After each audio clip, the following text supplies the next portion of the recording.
বর্তমানে কেটা কাম করে যাবে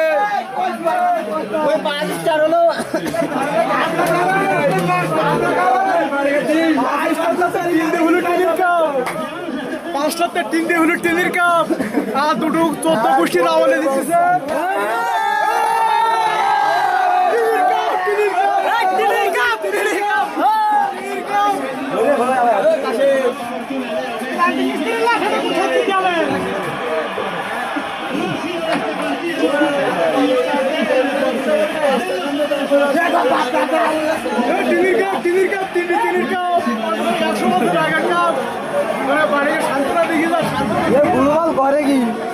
বুড়ো বল করে কি